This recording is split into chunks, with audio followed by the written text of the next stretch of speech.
శ్రీవారి త్రైమాసిక మెట్లోత్సవ కార్యక్రమం భజన మండళ్ల సభ్యులకు మోక్షానికి అవసరమైన జ్ఞానాన్ని ప్రసాదించే మహత్తరమైన కార్యక్రమాన్ని టీటీడీ బోర్డు సభ్యులు శ్రీ భానుప్రకాష్ రెడ్డి అన్నారు.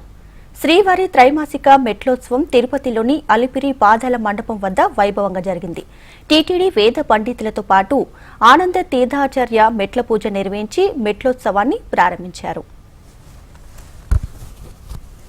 స్వామిని స్మరించుకుంటూ ఆ 7 కొండల్ని అలిపిరి పాదాల నుంచి మెట్లోత్సవంలో భాగంగా తిరుమల తిరుపతి దేవస్థానాల ఆధ్వర్యంలో దాస సాహిత్య ప్రాజెక్ట్ ఆధ్వర్యంలో వేలాది మంది భక్తులు ఈరోజు ఈ మెట్ల పూజలో కార్యక్రమంలో పాల్గొనడం జరిగింది.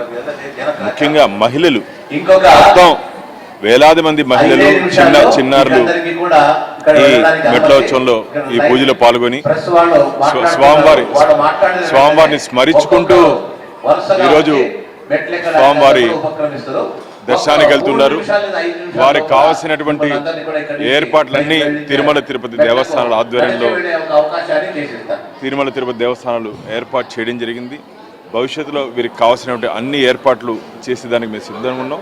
ఈ సంవత్సరానికి ఒకసారి కాకుండా మిగతా ప్రాంతాల నుంచి వచ్చి కూడా భక్తులందరూ ఈ మెట్లోత్సవ పూజలో పాల్గొనే విధంగా ప్రతి పౌర్ణమి రోజు ఉంటే బాగుంటుందని చెప్పి స్వామీజీలు చెప్పారు. కాబట్టి ఆ విధంగా ఒక ప్రయత్నం కూడా తిరుమల తిరుపతి దేవస్థానాల ఆధ్వర్యంలో చేసే ప్రయత్నం చేద్దాం.